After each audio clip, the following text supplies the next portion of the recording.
Le temps n'existe pas. Enfin, peut-être. Vous dites sans doute que ce que je dis n'a aucun sens. Et d'une certaine manière, vous n'auriez pas totalement tort.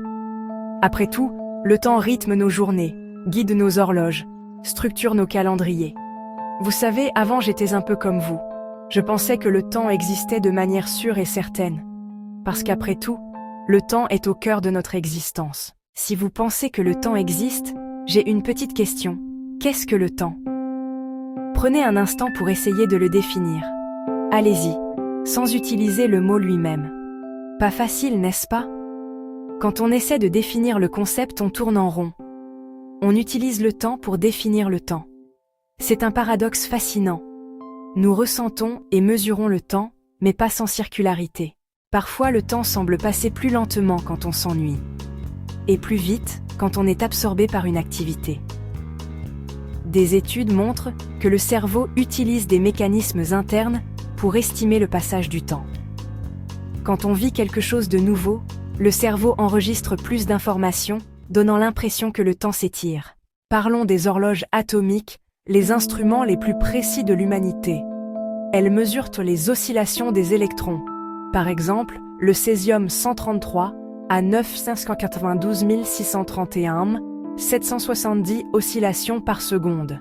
Imaginez une horloge si exacte qu'après 13 milliards d'années, elle n'aurait que 1 seconde d'erreur. Elle repose sur des constantes fondamentales, très peu sensibles aux facteurs externes. Supposons 2 horloges atomiques parfaitement synchronisées côte à côte. On en déplace une, même simplement en montant à l'étage supérieur. Après comparaison, elles ne sont plus parfaitement synchronisées. Une différence minuscule mais mesurable. Au début du XXe siècle, Albert Einstein révolutionne notre compréhension de l'univers. Il pose que la vitesse de la lumière est constante pour tous les observateurs. Imaginez Alice dans un train et Bob sur le quai. Le mouvement est relatif, mais la lumière ne suit pas la même addition de vitesse.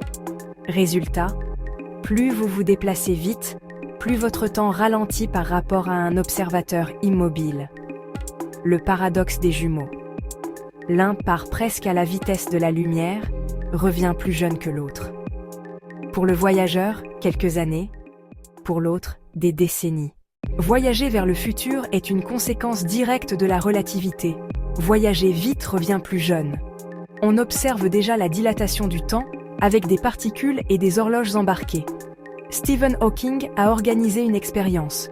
Une fête avec invitation publiée après l'événement. Si des voyageurs